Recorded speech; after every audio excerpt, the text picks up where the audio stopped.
the Supreme Court of the United States just came out with a major ruling on voting rights. Voting restrictions, some people calling it.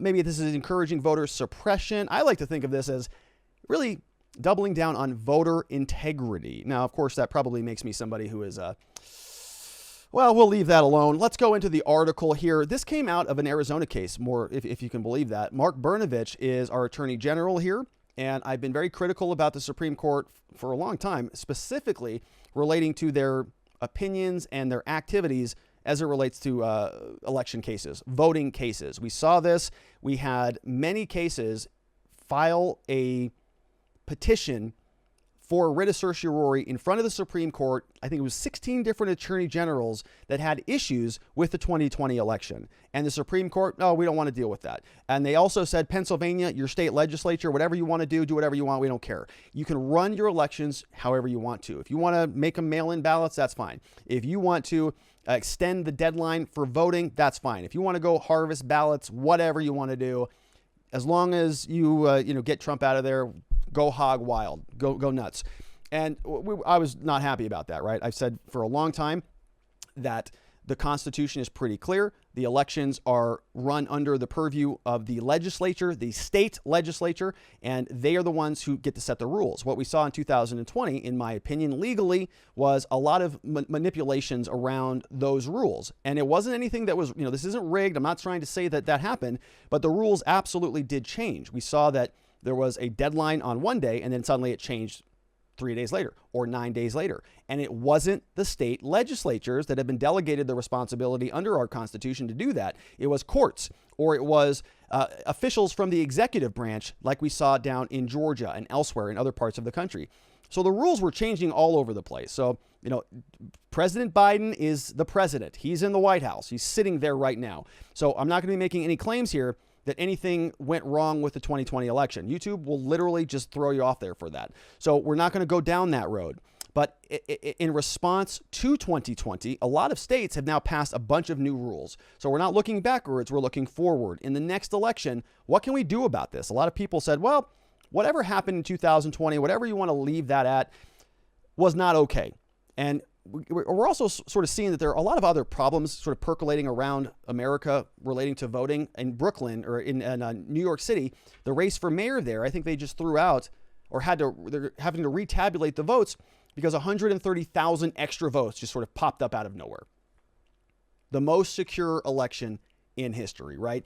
And so states are tired of that. They want to pass some rules. Arizona did that, and the Democrats were not happy about this. So they sued. We have a lot of very powerful organizations on that left side of the aisle with people like Mark Elias and others, Democracy Docket, who are waging wars in the courts to seize an advantage as it relates to voting. So in Arizona, we passed a new law, and we of course had somebody file a lawsuit against us. They did not like the law. They say it's discriminatory. They say that this is violating voting rights.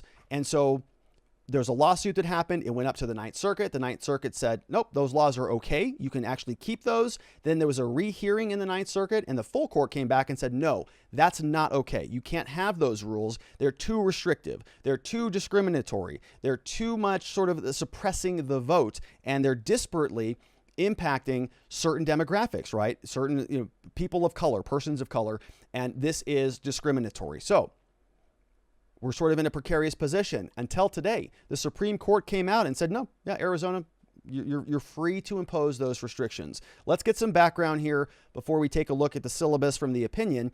Here, the Supreme Court upholds the restrictions. Over from the New York Post, posted today, Supreme Court upheld in a vote of 6-3. 3 liberal members are joining in dissent. So we have, of course, as we know, the Supreme Court has 9 members. Currently, we have, 5.5 conservative judges, and we have 3 liberal judges. And so today, very ideological split. Some of the prior Supreme Court cases we've covered here have been almost like unanimous. We've talked 4 or 5 different unanimous cases, and we're going, wow, this is crazy. All of the rest of the country is extremely divided politically, but the Supreme Court kind of feels like they're working in unison. Not today. Today was a split. The righties on the right, the lefties on the left. Let's take a look at this decision.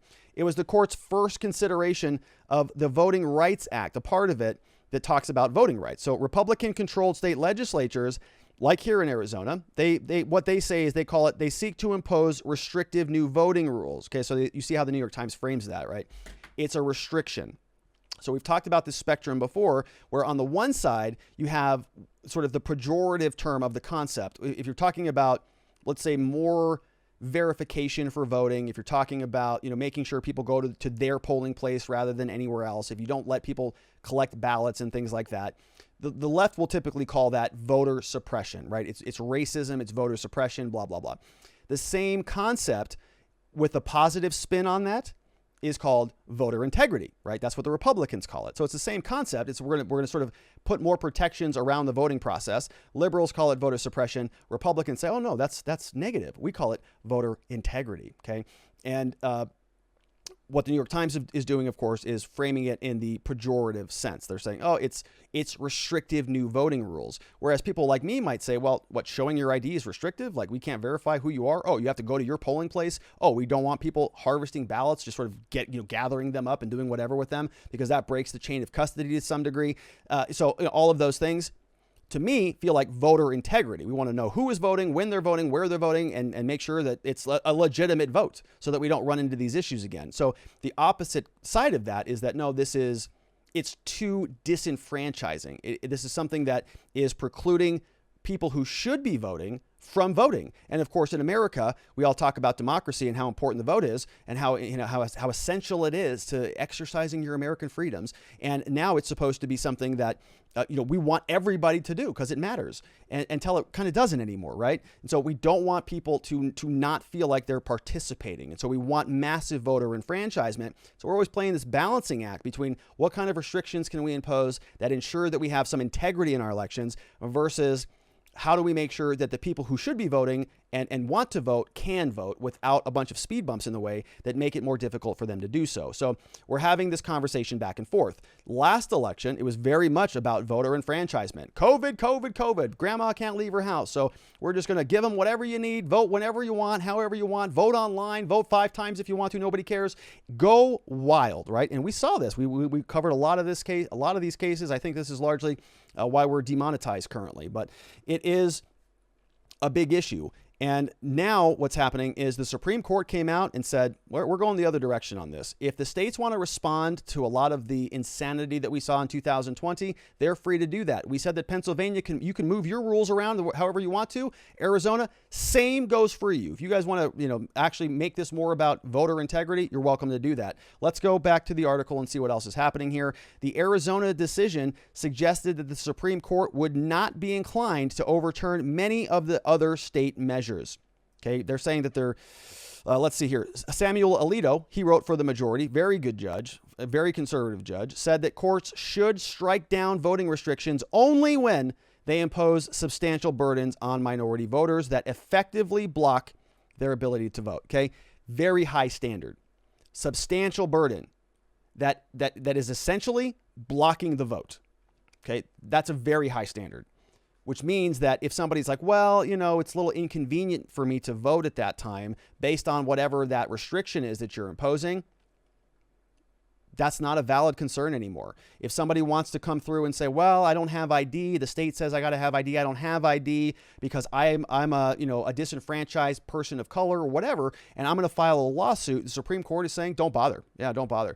Go get an ID and go vote, right? It's not blocking your vote, your ability to vote. And that is not a substantial burden, right? I don't know if they're going to rule that way on the ID thing, but that's what we're saying, right? That's the standard. It's got to be, if we're going to overturn and strike down a state's voting restrictions, it better be a big one. And it better be a substantial burden, and it better basically be blocking that community from voting. Anything else? Pretty much fair game. He says, where a state provides multiple ways to vote, any burden imposed on voters who choose one of the options cannot be evaluated with also taking into account the other available means. So you just put in one escape valve, sort of an alternative, and that gives people multiple ways to get there. He says fraud can affect the outcome of a close election. And remember, folks, Justice Alito, if I'm pretty sure, I think he would have actually heard the case from the attorney generals back in the 2020 election. I think he wrote a dissent that says he would have said that they had standing. I could be mistaken on that, though. Fraud can affect the outcome of a close election. He said fraud can also undermine the public confidence in the fairness of the elections and the perceived legitimacy of the announced outcome. Yeah, right, because I think there are still huge swaths of the American public that has questions about this. Now, this is how the judges ruled.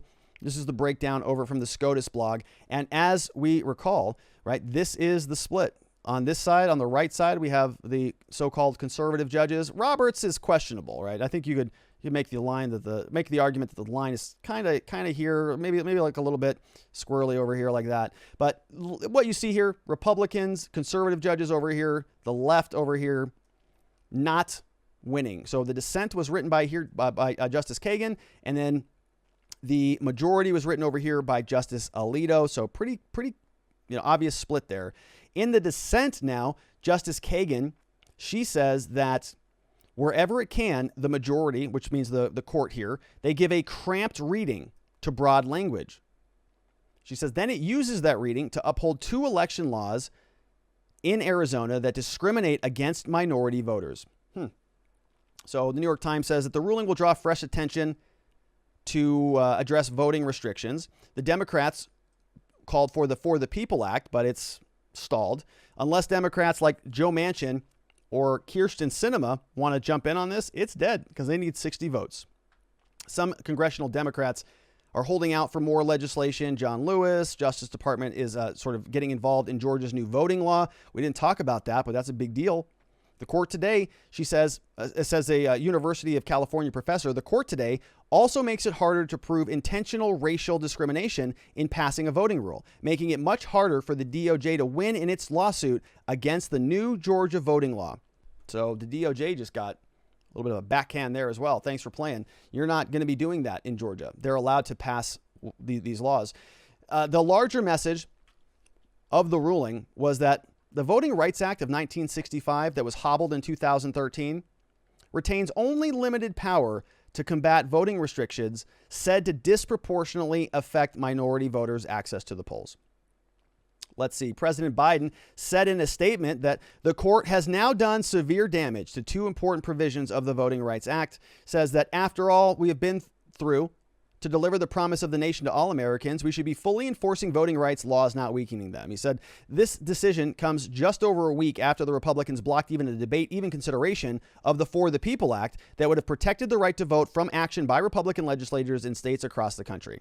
They are so mad about that. They are so mad about that H.R. 1 not passing, the For the People Act. Oh my goodness. Because that would have cemented their power for basically the rest of our lives, right? They would have been able to federalize elections, and the same rules that they sort of maneuvered in order to win the last one, they would be able to permanently effectuate. This is a big ruling. While this broad assault against new voting rights, says Biden, is sadly not unprecedented, it's taking on new forms. It is no longer just about a fight over who gets to vote. So obviously in this nicely prepared statement, he didn't think or say any of that, obviously, because that's actually well written. The new case, Brnovich versus National Committee, concerned 2 kinds of voting restrictions in Arizona. One required officials to discard ballots that were cast at the wrong precinct. So in Arizona, of course, we have different precincts. There was an effort here to create what are called these tabulation centers, which are sort of these big mega conglomerates where all the ballots can come into. And part of the problem with this, we've talked about this previously, is when you want to do an audit on any one particular precinct, if you lump them up into a big bucket, you can't determine what precinct the problem was in. Okay, so let's say we've got 100 different counties in Arizona, and we want to go audit all the 100 counties. We go to each county, we say, show me your bucket of votes, and we audit the vote. Okay, signature, this is a real person, this is not fake. Okay, great. We're going to audit, 2% of the total ballots in that county. We're able to see that. Okay, so this, Pima County's good. We got Cochise, they're good. We got Coconino, they're good. We got Maricopa, they're good. Now, the problem here is that in some of these counties and some of these precincts, and of course the counties have all the different precincts in them. And so you want to be able to audit those different precincts and sort of, create these chain of custodies that you can monitor the flow of the ballots. Well, what Arizona was doing at this last election is we created these tabulation centers, okay, where you would take, let's say, 50 different precincts, and you would just sort of dump them all into one big bucket. So now when you want to go do an audit, you pull out from the big bucket. You can't distinguish between all the different counties. And so Arizona said, we're not happy with how that went. because we have some questions about some of the votes here, and we don't like that process. So we passed this new rule that says if you're going to do that, if you're not going to cast it in your right precinct, your vote doesn't count. There are ways to go cast a legitimate vote. That is not one of them, by just going and dumping it wherever you want. Right? We have precincts for a reason. It's organized a certain way to protect the integrity of the vote. There are many reasons for that. This is not a situation where you just get to write it on a sticky note and fold it into a paper airplane and throw it at your senior citizen working your polling place. Okay, it's not how this works. And so when Arizona then wanted to pass some new laws, Supreme Court came out today and said that was fine. The other thing said it made it a crime for campaign workers, community activists, and most other people to collect ballots for delivery to polling places, also called ballot harvesting, right? The law made exceptions, though, for family members, caregivers, and election officials. So the problem with that, of course, is you would just send these ballot harvesters to go around to different, communities, and you might pick out a community that happened to be very red, right? You go to this zip code, a bunch of Republicans. Well, we're here to collect your ballots, and we're from the Republican Party or whatever, and go, oh, sure, yeah, yeah, that sounds great. Save me a trip to the poll. You give them that. All of those just make it right into the garbage, right? Because we have people like, Acorn or whomever that are out there trying to game the system. So Arizona said not going to happen, not interested in that. And the court also agreed. So the larger battle in the case was not whether the particular challenged restrictions should survive. The Biden administration said, for instance, that they told the justices in an unusual letter that the Arizona measures did not violate Section 2, but the letter disavowed Trump's interpretation, which would have limited the availability of the test to lawfulness of all sorts of voting restrictions. So Section 2 bars voting procedures that result in a denial of an abridgment of the right. In the Arizona case, the Democratic National Committee filed the suit in 2016. Last year, the U.S. Court of Appeals for the Ninth Circuit ruled that the Arizona restrictions disproportionately disadvantaged minority voters. Okay, so by passing those two things, by saying no ballot harvesting and by saying you got to vote in your actual precinct, the Democratic National Committee sues, says, nope, that's discriminatory. It's going to disadvantage minority voters. We think that's wrong. And they asked the court to throw that out. 2016, we have Black, Latino, Native American voters were about twice as likely to cast ballots in the wrong precinct as other voters, according to the judge in the Ninth Circuit. He wrote for the majority, right? It was a 7-4 decision. So he goes through and he says, listen, yeah, I mean, we've analyzed the data. The people who are voting in the wrong precincts, they're Blacks, Latinos, and Native Americans. So yeah, it is discriminatory. That judge also comes through. He says that there is no evidence of any fraud in the long history of the third-party ballot collection in Arizona, right? So this is not the election officials. This is the ballot harvesting.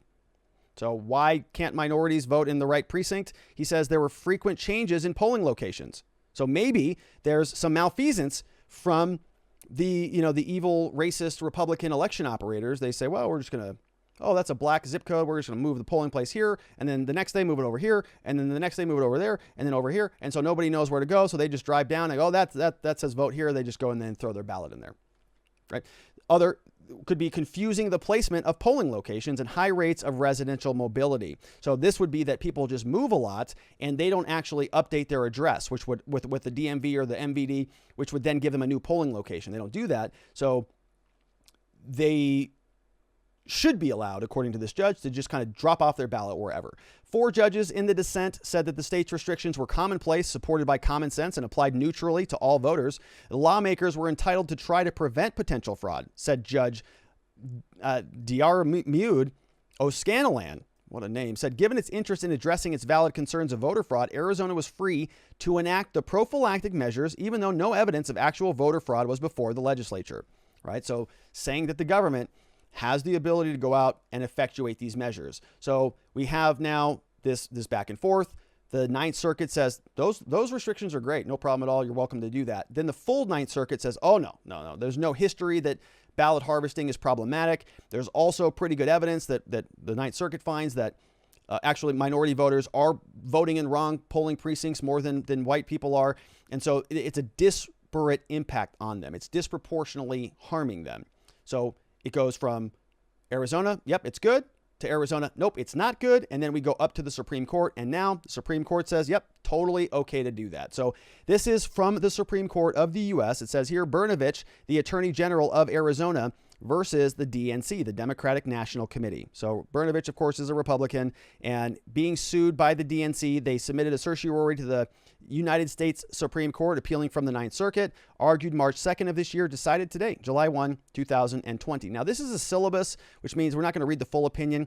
Very, very long opinion. I think even the dissent was like 40 pages. I think that was Kavanaugh. I can't recall. Let's see if it's in here. But anyways, we're going to go through this. This is a syllabus. It's not the full opinion. We're going to kind of read through it quickly because there's a lot here, and I don't want to bore you by just reading everything. But it says, Arizona law generally makes it very easy to vote. Okay? Generally. It's easy to vote. Voters can vote on election day in person. They can they have a voting center in their county of residence. We've got, let's see, early ballot that you can vote by mail in 27 days. They also may vote in person at early voting locations in each county. So right there, you got 4 different options for this. These cases say that under the Voting Rights Act, that Arizona law was essentially violating the Voting Rights Act. It says Arizonans who vote in person on election day in a county that uses the precinct system must vote in the precinct to where they're assigned, right? That's the rule. If a voter votes in the wrong precinct, that vote is not counted. Second, for Arizonans who vote early by mail, it makes the new bill, House Bill 2023, makes it a crime for anybody to harvest the ballot. Okay, except, a voter's caregiver, family, or any of those things. So the Democratic National Committee, they filed suit. They said that the state's refusal to count those ballots in the wrong precinct, those were a restriction. It had an adverse and disparate impact on the state's American Indian, Hispanic, and African American communities in violation of the Voting Rights Act. So the Voting Rights Act, of course, is federal legislation that sort of raises up the standard, the baseline, right? It says, states, yeah, you're kind of free to do what you want, but we're going to make sure that you're at least doing this stuff.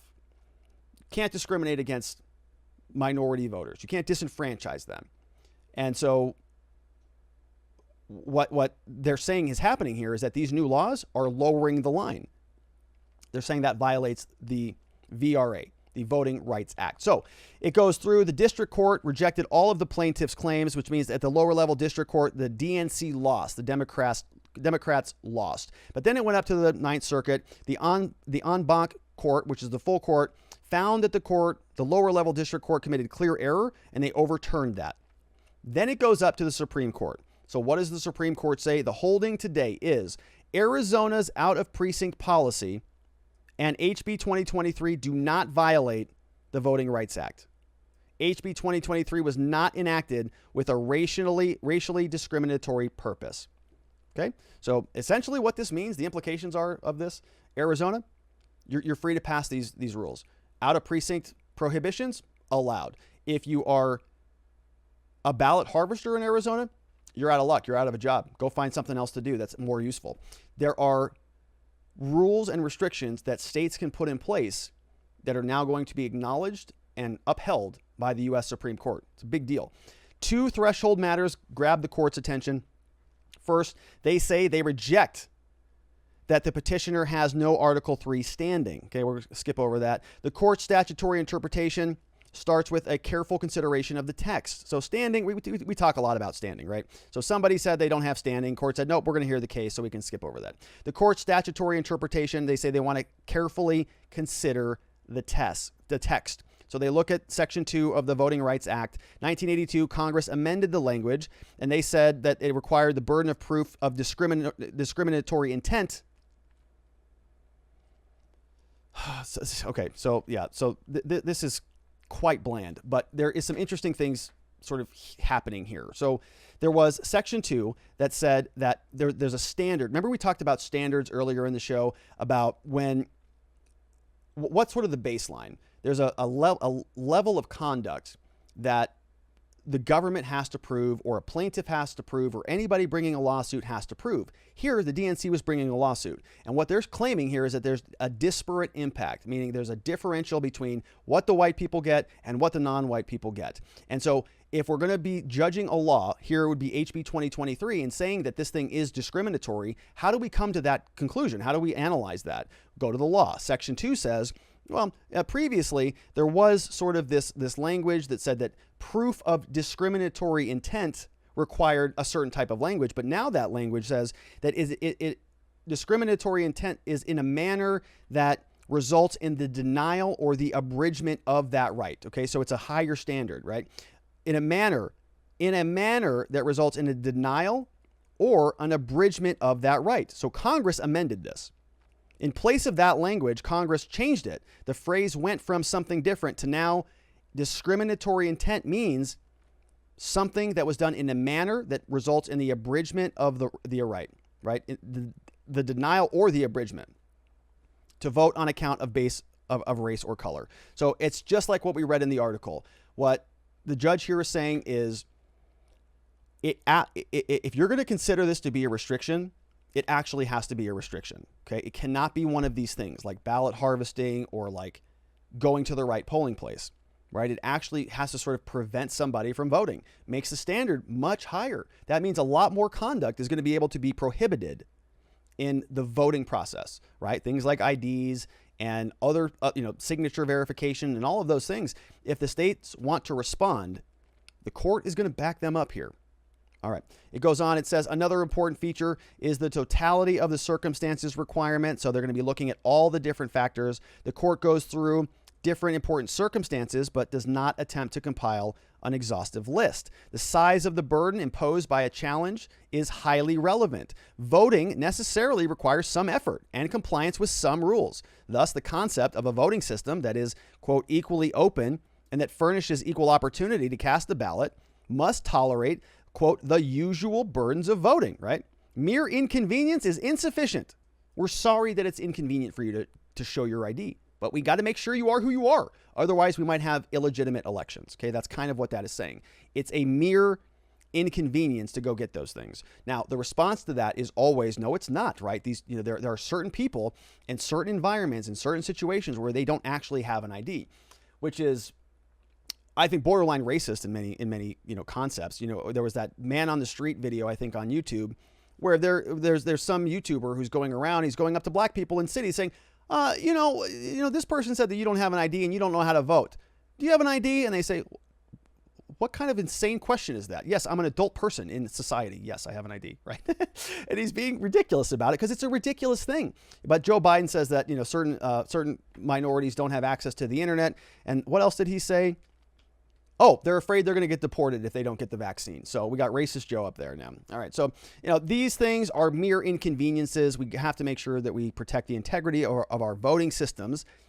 The degree to which, all right, let's go on to the next slide. It says here, they're also considering some other factors like the strength of the state's interests. So does the state of Arizona have a strong, legitimate state interest in preventing election fraud? Of course they do, right? So they've got a strong interest in making sure that they're governing the integrity of their elections. Some factors identified in a different case. We've got more totality of the circumstances stuff. So let's just carry on here. We've got the racial disparity portion of this. So let's see what they say here. Next, the racial disparity in burdens that are allegedly caused by the out-of-precinct policy is small in absolute terms. All right, let's see the analysis here. He says, of the Arizona counties that reported out-of-precinct ballots in 2016, a little over 1% of Hispanic voters, 1% of African-American voters, and 1% of Native American voters who voted on election day cast an out-of-precinct ballot. For non-minority voters, white people, the rate was around 0.5%. So a 0.5% difference. A procedure that appears to work for 98% or more of the voters to whom it applies, minority and non-minority alike, is unlikely to render a system unequally open. Okay, so because about 2% of the people can't figure out how to vote, does that mean that we can't pass any voting restrictions? No, the court says no, you're welcome to do that. Okay, it works for 98% of the people. Those other 2%, sorry, figure it out next time. Appropriate weight must be given to the important state interest furthered by precinct-based voting. It helps to distribute voters more evenly among polling places. It can put polling places closer to voter residents. It can help each voter receives a ballot that lists only the candidate and the public questions in their precinct, right? It's been a long pedigree in the U.S. Policy is widespread. We do this everywhere. So stop complaining about it. Court of Appeals, they did what they did. Let's wrap this up. It says reversed and remanded. We have Alito, who wrote the opinion, joined off on by Chief Justice Roberts, Thomas Gorsuch, Thomas and Gorsuch, Kavanaugh and Barrett. So those are the 6-3 judges. Gorsuch filed a concurring opinion in which Thomas joined, which means that there's a separate opinion here that also has some things that we can take out of it. And then Kagan, Breyer, and Sotomayor, they all filed dissenting opinions as we talked about previously. So there was another point that I needed to make or wanted to make about the concurring opinion. Oh, I think it was this. I think it was that Gorsuch wrote the concurring opinion and Thomas joined that opinion. Now, what Gorsuch was saying, I think, was that there was a question about standing here. Okay, whether the DNC, we talked a lot about standing, whether the DNC had standing to bring the lawsuit in the first place, right? So if Gorsuch and the Supreme Court say that some of these entities don't have a claim to bring a lawsuit because they don't have standing. Remember, we talked all about standing. We're not going to beat that up again here. But in other words, the concept is that you don't have the ability to bring a claim into court in the first place because the harm doesn't impact you. So the DNC here, they may be saying that, well, we're going to file these lawsuits on behalf of all of these voters. And the court might say, yeah, but just like when all these people wanted to file lawsuits on behalf of Trump, we said that there was no standing there because they weren't harmed. So if the DNC is not ultimately being harmed by this, because they're not the voters, right? They're an organization. Gorsuch is saying, well, maybe they don't have standing either, which might wipe out all of these sort of, overly active, litigious wings of the parties, both parties. The big one, of course, being Mark Elias and Democracy Docket. Right? They filed lawsuits all over the country. We've covered most of them, and they were moving things around legally. So if the court now is sort of hinting that maybe they don't have standing, maybe they lose a lot of their power. They can file all the lawsuits they want. The court just dismisses them and says, nope, sorry. So this might actually have some serious consequences down the line. And Mark Brnovich, the person who actually brought the suit, he posted on Twitter, very happy about this. He says that SCOTUS rules in favor of Arizona's election integrity protections in Brnovich versus DC. I'm thankful the justices upheld the state's ability to pass and maintain common sense election laws at a time when our country needs it most. So he sent he linked over to the opinion. Mark Brnovich over on Twitter. I listened to Mark Brnovich at a campaign speech one time. And he said something that was pretty funny. He says, I'm so fiscally conservative that I don't even buy the vowel right there between the R and the N. Brnovich, right? He's missing a vowel. Or I'm sorry, maybe between the B and the R, maybe that's what he's referencing. Like a B-U-R or a B-E-R or whatever. Brnovich. So fiscally conservative, I don't even buy the vowel. It's a good line. I don't know if he is fiscally conservative or not, but big win on that one.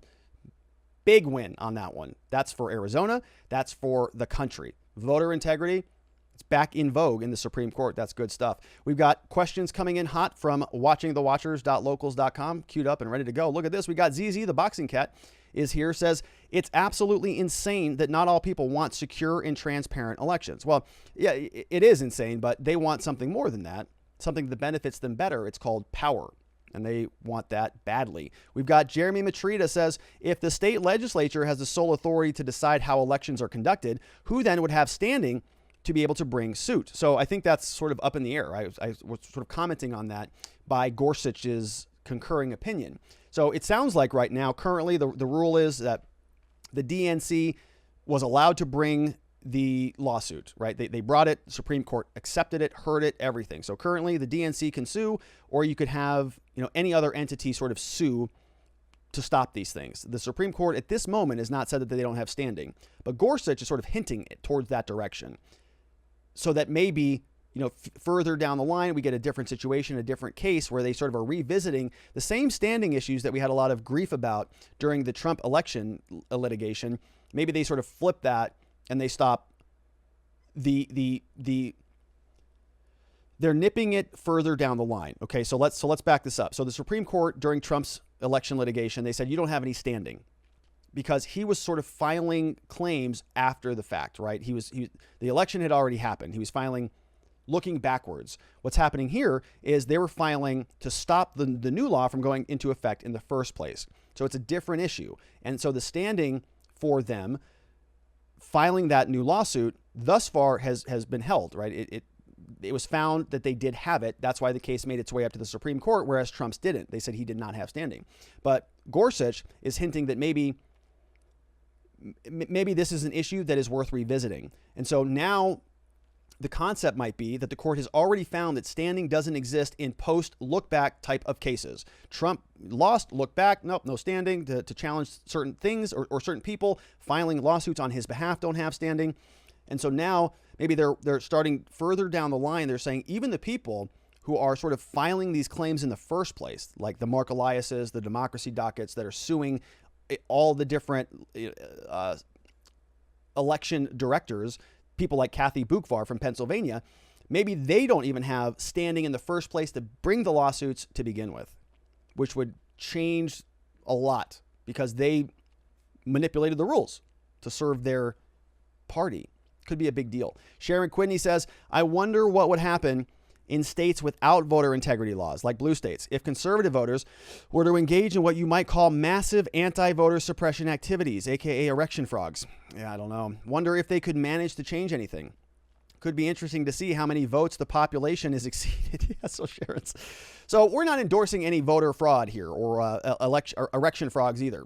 No erection frogs, but it's a good question, right? And we sort of were joking about this, that if both sides are allowed to cheat, if the courts just say, do whatever you want, then both sides are just going to out-cheat each other, right?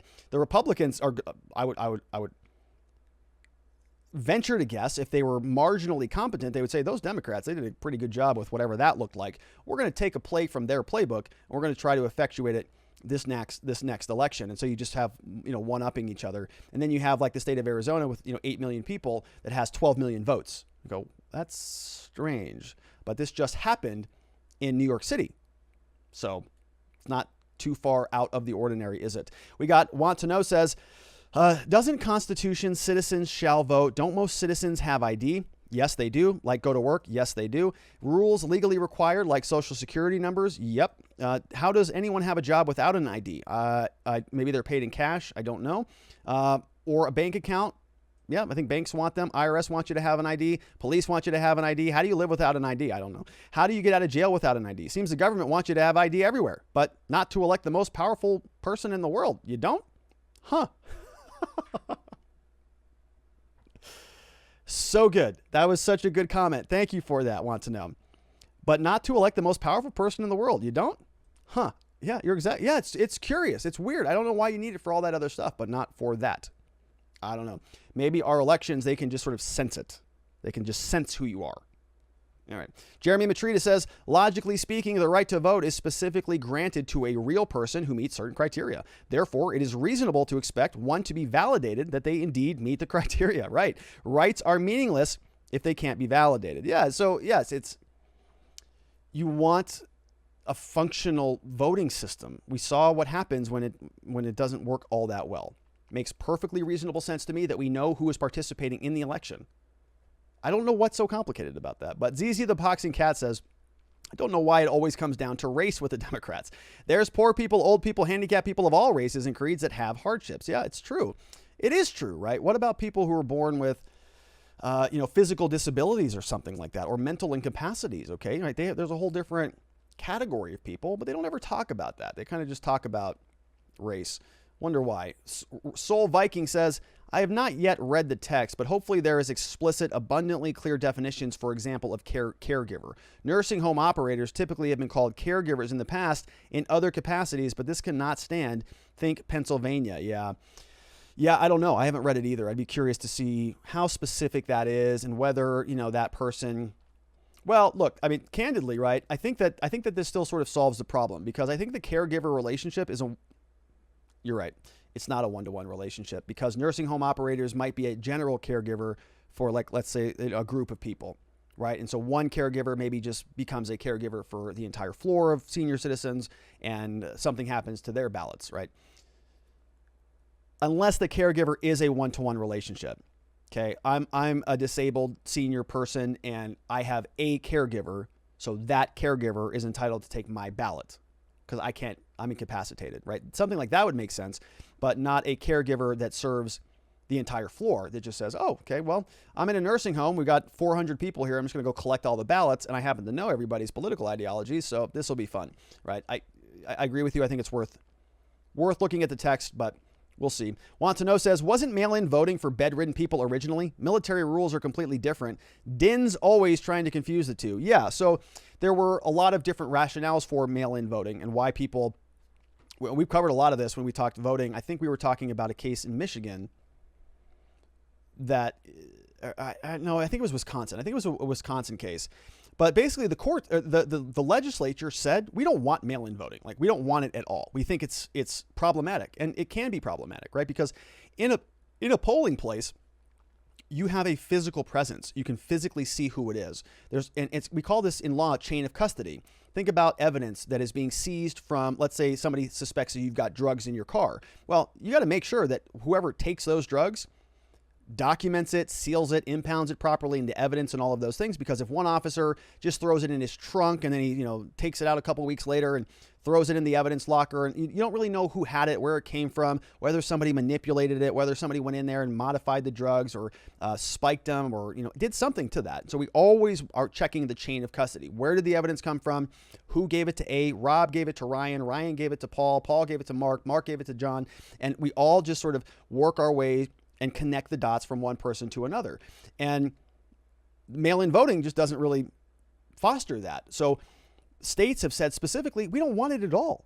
But when COVID came around, the court said, well, you have to have it now. You gotta allow them to do that. You got to move these dates around, and you got to make it so people can just go online and request the ballot, and all these rules that then, Zuckerberg and other people spent $400 million in specific districts to then sort of, create a tide that was going one direction, and we all saw what happened there. Sharon Quidney says, unfortunately, this ruling, welcome as it might be, is a case of trying to close the barn doors after the horse decamped with several bags of Trump votes. Yeah, right. Yeah, so I agree with you, Sharon. Hey, thanks. That's great. It's good. Nice ruling there, Supreme Court. Would have been good if you did that a couple years ago, but they didn't do that. We've got last one up from the feisty lady here. Says, I read the whole Alito opinion, and mixed in all that text seems to be a statement made more than once towards keeping the federal government out of the state right to run elections as they see fit. Yeah. And so I think you're right. I think Alito is more of that mindset. I've read many of his opinions, and he is somebody who I think is more in alignment with the federalism concept. Okay. So like Alito and Gorsuch, they're, let me say Alito and Thomas, certainly they're sort of more on that end of the spectrum. Whereas I think that Roberts, Barrett, and Kavanaugh, they're sort of more of that, like the Federalist Society, sort of the neocon wing of judicial philosophy. So I think Alito certainly is more in alignment with federalism. Feds do what the feds do, states do what the states do, and we don't like the commingling of those different rights and responsibilities. And that's a meaty opinion to read there, feisty lady. My goodness, that's a big one. Good for you. All right. Well, those were great questions. Those all came in from watchingthewatchers.locals.com. I appreciate all of your support there. And those were great questions. I've got some actual homework to do. Thank you, Sharon Quidney, for that. So before we get out of here, quick reminder, I'm a lawyer here at the R&R Law Group. We've got an amazing team of people here. We can help with felonies, drug charges, traffic violations, DUIs, and anything and everything in between. So if you happen to know anybody in the state of Arizona that needs some help with a criminal violation, we would love the opportunity to help. We offer free case evaluations. We've got all sorts of financial options that we can work with, and we love what we do. We would be really humbled if we just had the opportunity to help. So our phone number is 480-787-0394, and the QR code there, if you want to take a picture, will take you right on over to our website where you can schedule online. All right. And if you don't need legal services, that's all right. You can get some education if you're kind of looking for something to do. Want to invite you to try out my law enforcement interaction training program, 2.5 hours, where you learn the 1, 2, 3 rule for dealing with law enforcement. And you can check that out at gumroad.com/Robert Gruler. It's a nice app because you can sort of listen to this stuff on an app on your phone. Take it with you to the gym, take it with you in the car, wherever you want to go. You can just kind of listen in on some of this good stuff. Existence Systems is over here. And if you're a lawyer or a legal professional, definitely check out the mastermind group that we have. We meet twice monthly. A lot of good stuff. Also, thank you to our new supporters who just signed up over at Locals. And I want to welcome all of you. Thank you for joining us and helping us to build a separate independent platform, one brick at a time. Every one of these, one brick at a time. We got CLC 292 is here. Welcome to CLC. We got that one Florida man. Oh my goodness. this is outstanding. That one Florida man, he's officially here. I've been making fun of him for like 9 months, and here he is. Good to see you, that one Florida man. Welcome. We are forever grateful for your presence. We have at Murphy24. Welcome, Murphy. We have Ryu Jin is now in the house. Welcome to you, Ryu Jin. We got Crazy Neutrino also joined up. Welcome to you, Crazy Neutrino. And we have at Dove65. We got some new people in the house, and a big welcome. Thank you all seriously so much for your support. It really does mean the world. As you know, YouTube is not really, happy with us. And so the fact that we're able to kind of do some other interesting things like having these monthly meetups and doing law enforcement interaction training and just sharing links and communicating, it really is a lot of fun. I'm sincerely enjoying getting to know you and learning from you. I've got some stuff I gotta do today. We've got great questions, as we already talked about, from everybody. Here on the screen, you know who you are. If you have not gone over to Locals yet, you can get all this good stuff when you go over there. Free copy of my book. It's called Beginning to Winning. You can download a PDF if you're a member at Locals. Otherwise, you can buy it on Amazon. There is a PDF of all the slides we went through today that you can download. You can download my impeachment party document. You can also download my existence system personal productivity template. We share links throughout the day. There's a lot of great people over there. And our next Zoom meetup is on Saturday, July 24th, 2021, 7 p.m. Eastern time. If you're a member at watchingthewatchers.locals.com, then you will get the registration link as soon as it is posted. And it's a lot of fun. We've done 2 of these now. We had, at the last one, we had some amazing people on there. We had somebody from the Czech Republic that was asking us about our opinions on policing here. And so we it's an international community, my friends. It's amazing. This is global. This is a worldwide movement. I want you to be a part of it at watchingthewatchers.locals.com. All right, my friends, and that is it from me for the day. I want to thank you so much for being here. We're going to be back here, same place, same time tomorrow. It's Friday tomorrow. Hey, look at that. So that's going to be fun, and I want to make sure that you're here and a part of the show at that time. So that's it for me. We're going to wrap up and leave it here. I will see you all here tomorrow. Same place, same time, same location, 4 p.m. Arizona time, 5 p.m. Mountain, 6 p.m. Central, 7 p.m. for that one Florida man who's now in our community. Everybody else, also have a tremendous evening. Sleep well, eat well. I'll see you right back here tomorrow. Bye-bye.